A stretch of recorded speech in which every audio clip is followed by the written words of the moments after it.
Hello and welcome to Sangeeta Singh Studio, guys, and this is your mentor Avinash again. I hope you all are doing well.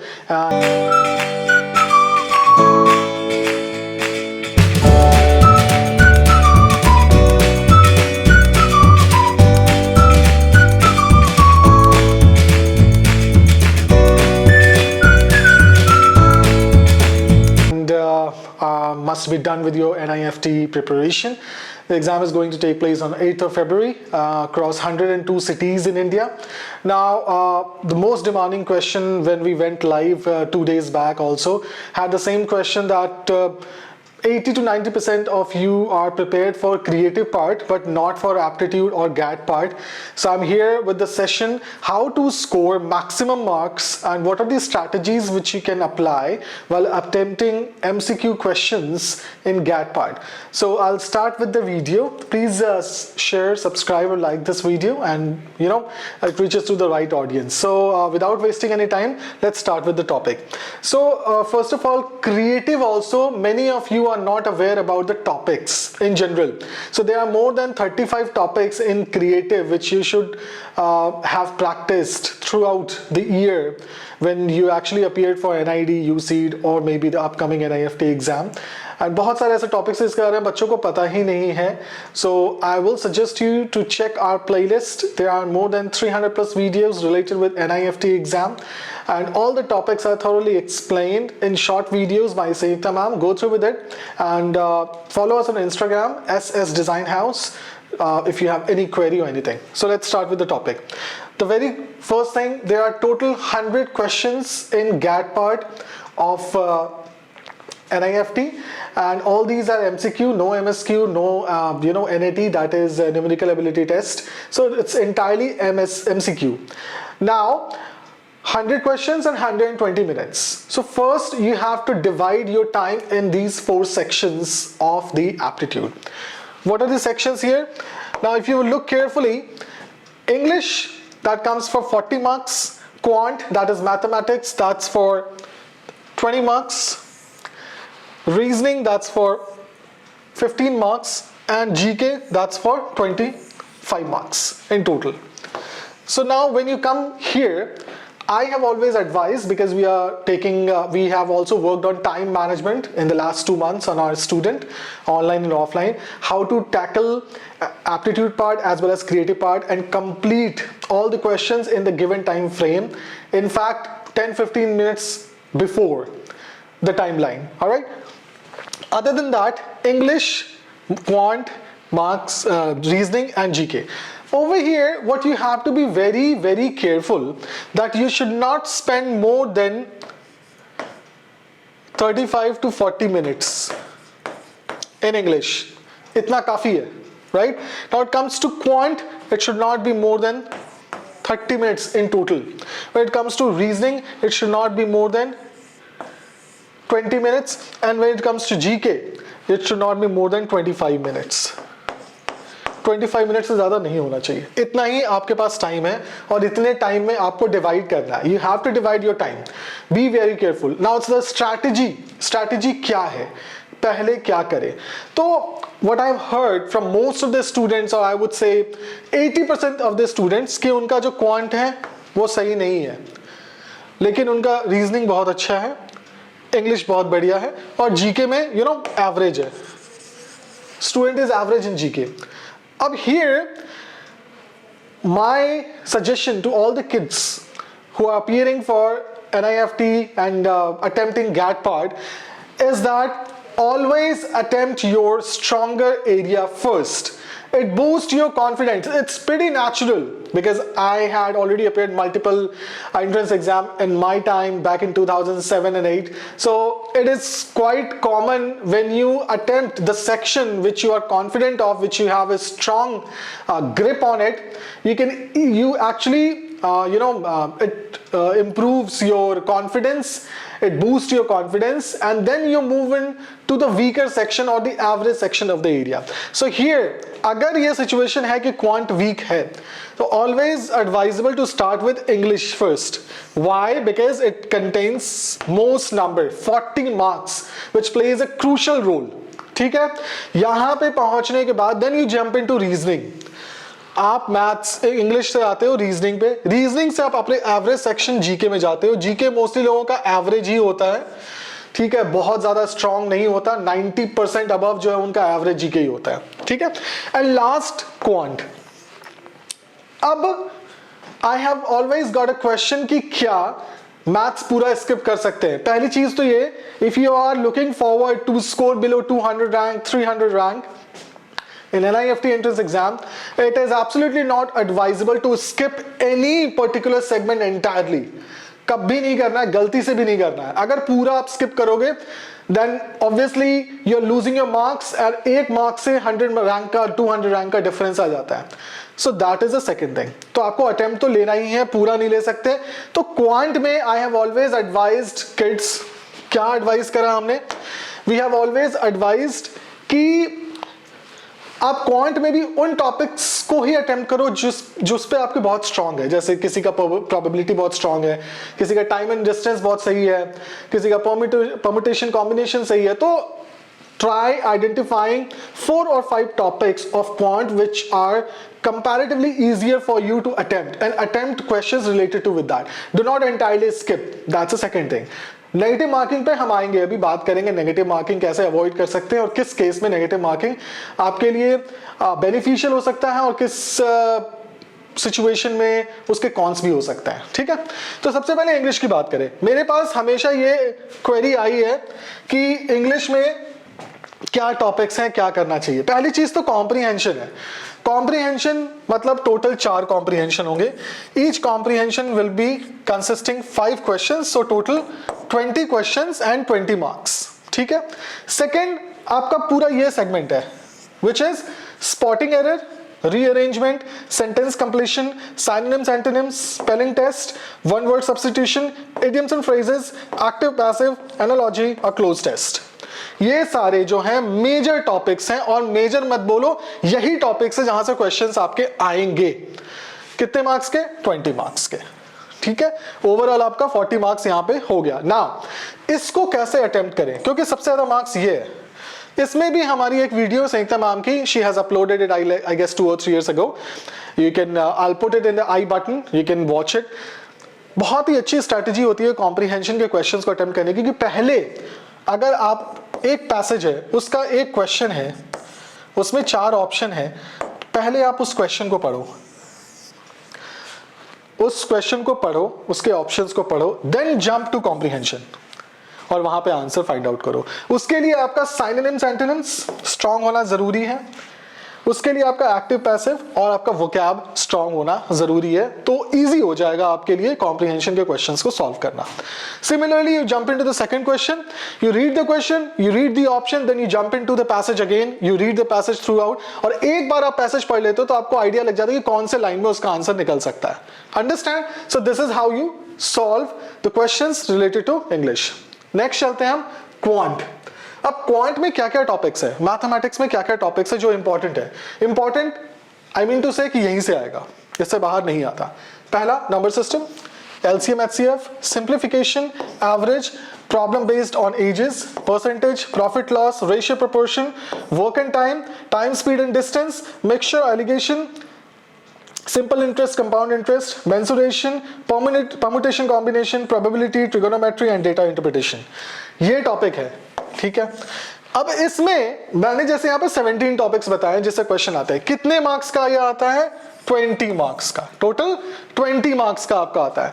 अब आपका जो strategy होना चाहिए, you should identify here कि कौन सा topic आपके लिए इजी है। अगर आपके लिए LCM HCF इजी है, आपने एक आइडेंटिफाई किया, ठीक है। आपके लिए परसेंटेज इजी है, आपने एक दूसरा आइडेंटिफाई किया। आपके लिए मेंसुरेशन इजी है, आपने ये आइडेंटिफाई कर लिया। आपके लिए वर्क एंड टाइम ये इजी है, आपने ये कर लिया। आपके लिए सिंप्लीफिकेशन इजी है। अब आपने यहाँ पे 5-6 आइडेंटिफाई कर लिए। अब इससे अगर 5 से 7 क्वेश्चन भी आ जाता है, you are sorted. Out of 20 you have already scored 7, ठीक है। बाकी बचते हैं, उसमें क्या करना है, उसमें अटेम्प्ट लेना नहीं लेना है। ऑब्वियसली अटेम्प्ट लो, लेकिन नेगेटिव मार्किंग है, कितना है? -0.25 इन ईच क्वेश्चन, सारे ही सेक्शंस में, ठीक है। तो अब मैं उसका आइडिया बताऊंगा, पहले मैं ये कंप्लीट कर लेता हूं कि नेगेटिव मार्किंग को कैसे अवॉइड किया जाए, या फिर अगर तुक्का सिस्टम करना है तो किस क्वेश्चन में आप कर सकते हो और किस क्वेश्चन को अवॉइड करना चाहिए। ठीक है, मूविंग फॉरवर्ड, नेक्स्ट हमारे पास जो टॉपिक है दैट इज रीजनिंग। अब रीजनिंग में जो मैंने यहां पे मेंशन करा है, there are approx 19 topics: alphabet, classification, analogy, coding, decoding, sitting arrangement, number series, direction sense, blood relation, statement and products, puzzle test, assertion and reason, cause effect, syllogism, Venn diagram, cube and dice, water mirror, figure matrix, and series, and I guess this is dot situation. ये 19 topics हैं जिससे questions आते हैं। ठीक है, water mirror image. अब यहां पे ये मोस्टली मैंने जो सुना है 80% प्लस स्टूडेंट्स का रीजनिंग जो है स्ट्रांग है, तो आई विल सजेस्ट कि यहां पे अगर आपके 15 क्वेश्चंस हैं, एटलीस्ट आप 12 क्वेश्चंस इसमें सही करके आओ। 3 आप छोड़ सकते हो अगर आपको समझ नहीं आ रहा है, या फिर आप गलत कर सकते हो, इट इज कंप्लीटली ओके। ठीक है, मूविंग फॉरवर्ड, नेक्स्ट टॉपिक जो है हमारा और नेक्स्ट सेक्शन जो है दैट इज जीके, जिससे सबसे ज्यादा बच्चे डरते हैं कि क्या आ सकता है। देखो जीके इज एनॉर्मस, मतलब ऑब्वियसली इसका कोई और छोर नहीं है, कहीं से भी कुछ भी पूछा जा सकता है। Not limited to India, not limited to geography, not limited to history, there are many sections. लेकिन इंपॉर्टेंट जो हमने आइडेंटिफाई करा है इतने सालों में, मैं वही मेंशन कर रहा हूं यहां पे। यहां मैंने हिस्ट्री मेंशन नहीं करा, हिस्ट्री से 1 क्वेश्चन या 2 क्वेश्चन पूछा जा सकता है, but that is not included here, क्योंकि हिस्ट्री उसके लिए पूरा पढ़ना इट्स नॉट एडवाइजेबल, तो मैं अभी आपको मना करूंगा मत पढ़ना। ठीक है, आप चलते हैं टॉपिक पे। पहला कौन सा है? Abbreviation. Textiles of India, classical dance form, folk dance form, UNESCO heritage, Indian polity, textile innovation, fabric and resources, GI tag, river system, fashion terms और terminology, art forms, wild life sanctuary, geography, awards, कुछ भी awards हो सकता है, चाहे वो sports से related हो सकता है, या फिर सिविलियन अवार्ड्स हो सकता है, या फिर नेशनल अवार्ड्स हो सकता है, फिल्म फेयर अवार्ड्स हो सकता है, ऑस्कर हो सकता है, ग्रैमी हो सकता है, गोल्डन अवार्ड्स हो सकते हैं। Important days, books and authors, colour theory and psychology, art and their artist, earth atmosphere, जैसे मैंने एटमॉस्फेयर से रिलेटेड अपने बच्चों को पढ़ाया हुआ है, तो शायद मैं वीडियो अपलोड करूं अगर पॉसिबल होगा इस सेशन में करना। तो डिफरेंट लेयर्स होते हैं एटमॉस्फेयर में, स्ट्रेटोस्फेयर क्या होता है, ये सारी चीजें, उसमें कौन कौन सी गैसेज है या डोमिनेंट गैसेज कौन सी होती हैं, वहां पे क्या चीजें और क्या एक्टिविटीज होती हैं, ये सारी चीजें उसमें बताई जाती है। कौन सा गैस जो है किस चीज के लिए इफेक्ट कॉज करता है, बहुत सारी चीजें हैं।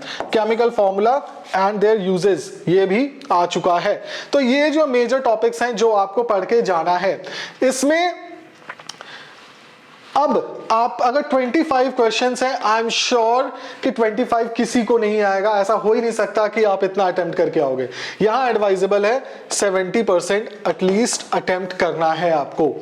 70% जब अटेम्प्ट करने की बात आती है, और यहां पे कोई तुक्का नहीं लगेगा, यहां पे कोई स्ट्रैटेजी काम नहीं आती बहुत ज्यादा, क्योंकि सिंपल सी बात है, जीके है, जो सही है सही है, जो गलत है गलत है। इसमें कोई एक्सट्रीम वैल्यू नहीं होती है, इसमें कोई ऑप्शन बी और सी में तुक्का मारने वाली बात नहीं होती है। यहां पे 70% आपको अटेम्प्ट करके आना है, सही अटेम्प्ट करके आना है। रेस्ट आप जीके में कोई तुक्का मत लगाना गलती से भी, नेगेटिव मार्किंग के ही ज्यादा चांसेस होते हैं। बट इसमें एक स्मॉल स्ट्रैटेजी है जो मैं आपको बताऊंगा अभी नेक्स्ट पेज पे। ठीक है, हाउ टू स्कोर गुड। अब जहां तक इसकी बात की जाए तो मैं आपको क्लियर बताता हूं। यहां पे सबसे पहले नेगेटिव मार्किंग, पहली चीज जो है वो है एलिमिनेशन मेथड। किस तरीके से हम एमसीक्यू को अटेम्प्ट करें अगर आप कंफ्यूज हो रहे हो ऑप्शंस में। 4 ऑप्शन होते हैं, उसी चारों में आंसर है, उसके अलावा 5वां कोई ऑप्शन नहीं है, right. Elimination method, elimination method में you eliminate the options first. ठीक है, अब एलिमिनेशन मेथड में सबसे पहले जो 4 ऑप्शंस हैं आपके पास, A, B, C and D, your job is to make sure कि अभी आपके पास कोई भी एक आंसर के 25% प्रोबेबिलिटी है कि वो सही होगा, बट यहां पे अब आपको ध्यान देना है कि आपको किसी तरीके से इसको 50% प्रोबेबिलिटी पे लेके आना है। उसके लिए आप एलिमिनेशन मेथड यूज करोगे। 60 to 70% क्वेश्चन में you will be able to eliminate the options which are not relevant to the question. अगर वो आप कर पाते हो तो आपकी प्रोबेबिलिटी आ जाती है 2 ऑप्शन पे, जहां पे आपकी प्रोबेबिलिटी बढ़ करके यहां से 50% पे पहुंच जाती है। दैट्स कॉल्ड एलिमिनेशन मेथड, पहला। दूसरा, all of the above and none of the above। अगर ये ऑप्शन आपके क्वेश्चन में है तो 95% चांस है कि आपका जो आंसर है ऑल ऑफ द अबव वो सही होगा, और ये 10% चांस होता है कि सही होगा। तो अगर किसी भी क्वेश्चन में, एमसीक्यू में, अगर कोई option all of the above है तो 95% चांस है कि वही आंसर सही होगा। तो उस केस में अगर रीजनिंग से कोई क्वेश्चन आता है, ठीक है, या इंग्लिश में ऐसा कोई क्वेश्चन आता है, तो आप किस पे लगा के आओगे? ऑल ऑफ द अबव पे। 95% चांस है कि वो आंसर आपका सही होगा, ठीक है। अब मैं बात करता हूं दूसरे ट्रिक की। दूसरा ट्रिक ये कहता है